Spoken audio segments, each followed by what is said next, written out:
All right, let me bring Dr. Paul into this, because there is a question about who is the true conservative in the race. And Governor Romney said only 9 years ago during an interview with New England Cable News, he said the following: "I think people recognize that I'm not a partisan Republican, that I'm someone who is moderate and my views are progressive." Do you believe Governor Romney now when he says that he is a man of constancy and that he'll stand up for conservative principles? You know, I think this whole discussion so far has been very superficial. And I think the question, in a way, that you ask is superficial, in that you're talking about character, which is very important, but I think we should deal with the issues as well. But I don't see how we can do well against Obama if we have any candidate that, endorsed, single-payer systems and TARP bailouts and don't challenge the Federal Reserve's $15 trillion of injection bailing out their friends. I don't see how we can have anybody really compete with Obama who doesn't challenge this huge empire we have overseas and the overseas spending. I mean, this is how nations come down, is they extend themselves too far overseas. That's how the Soviets came down. We really have to talk about real cuts, and we haven't gotten around to this yet. So if we want to change things, this is what we have to talk about. Character is important and motivation is important. Our history is important, but I really consider that in the debate format to be less significant than what we really believe in. You read my mind, Dr. Paul, and we're going to get to some of the tough choices, not just on politics, but on policy. There's this question of argument versus accomplishment. The question again comes from Facebook. Heath Treat writes, Paul Treat rather. I want to know what Ron Paul's plan of action will be to achieve getting the House and Senate to help him do all he's promised. And here's the record, Dr. Paul. You have actually sponsored 620 measures. Only 4 made it to a vote on the House floor, and only 1 has been signed into law. You know, that demonstrates how much out of touch the U.S. government and the U.S. Congress is with the American people, because I'm supporting things that help the American people. That's the disgust that people have because they keep growing government, whether it's the Republicans in charge or the Democrats in charge. But as far as working with other groups, I think my record is about as good as anybody's, because I work on the principle that freedom and the Constitution bring people together for different reasons. People use freedom in different ways, like it does. It invites variation in our religious beliefs, in economic beliefs. We tell people that they're allowed to spend their money as they choose. On civil liberties, that's a different segment. Republican conservatives aren't all that well known for protecting privacy and personal liberties.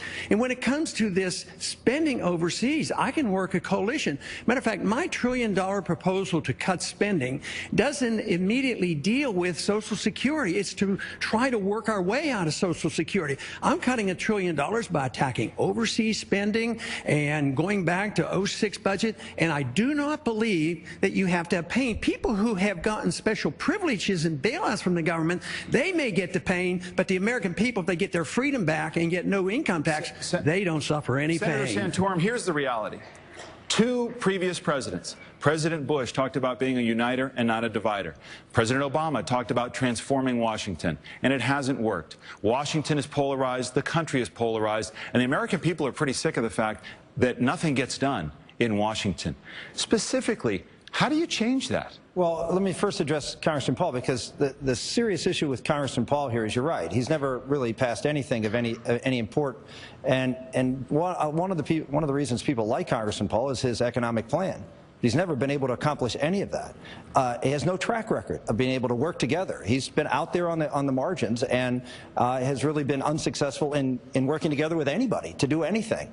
The problem is that what Congressman Paul can do as commander-in-chief is he can, on day one, do what he says he wants to do, which is pull all our troops back out of overseas, put them here in America, leave us in a situation where the world is now going to be created huge amounts of vacuums all over the place, and have folks like China and Iran and others. Look at the Straits of Hormuz. As I said last night, we wouldn't even have the Fifth Fleet there. The problem with Congressman Paul is all the things that Republicans like about him he can't accomplish, and all the things they're worried about he'll do day one.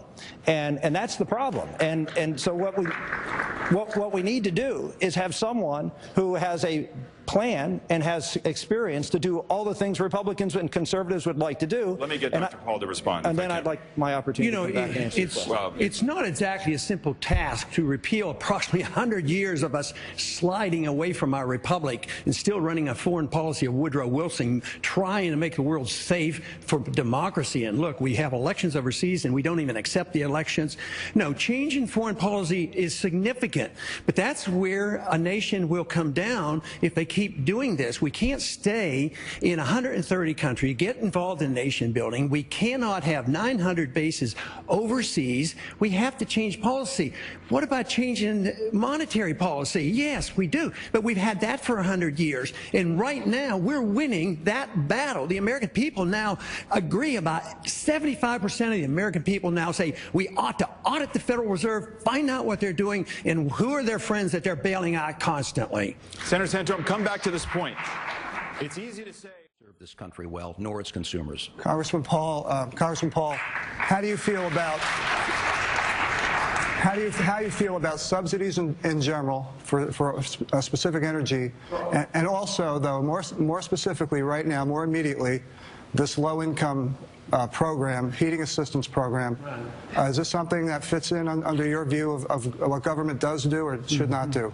Well, subsidies per se are, it's bad economic policy, it's bad moral policy, because it's using government force to transfer money from one group to another, and economically it does a lot of harm.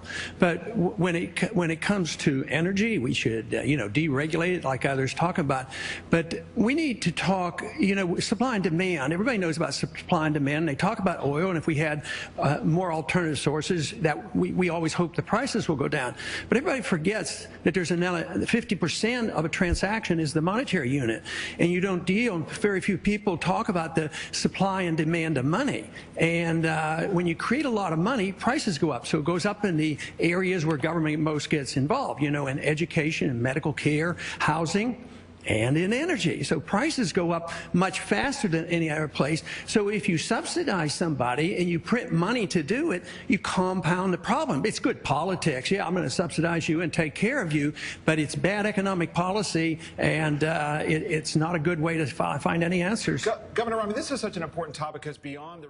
I'm going to switch to Congressman Paul, and I'm going to say many Americans, particularly Democrats, believe that health care is a right. In your opinion, what services are all Americans entitled to expect to get from government? Entitlements are not rights. Rights mean you have a right.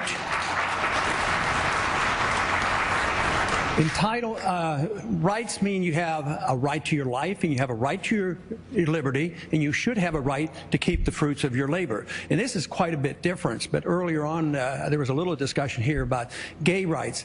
I, in a way, don't like to use those terms: gay rights, women's rights, minority rights, religious rights. There's only one type of right. It's your right to your liberty.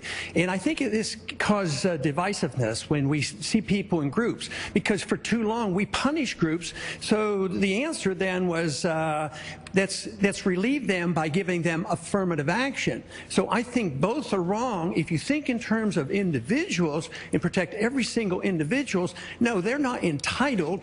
One group isn't entitled to take something from somebody else. And the basic problem here is there's a lot of good intention to help poor people, but guess who gets the entitlements in Washington? The big guys get the rich people. They run the entitlement system, the military-industrial complex, the banking system. Okay. Those are the entitlements we should be dealing with. Dr. Paul, thanks. In our remaining moment here, back to you, John. Okay. Quickly, how would you use the bully pulpit? I would continue to do what I'm doing now, preaching the gospel of liberty. I think that the most important ingredients in this country that made us great was our founders understood what liberty meant. And that is what we need. We have deserted that. We have drifted a long way. It involves our right to our life, right to our liberty. We ought to be able to keep the fruits of our labor. We ought to understand property rights. We ought to understand contract rights. We ought to understand what sound money is all about. And we ought to understand what national defense means. That means defending this country. That is the bully pulpit we need. We need to defend liberty. Right. Defend liberty and? And liberty. Thank you. We're going to take another break here. We'll be back to some closing.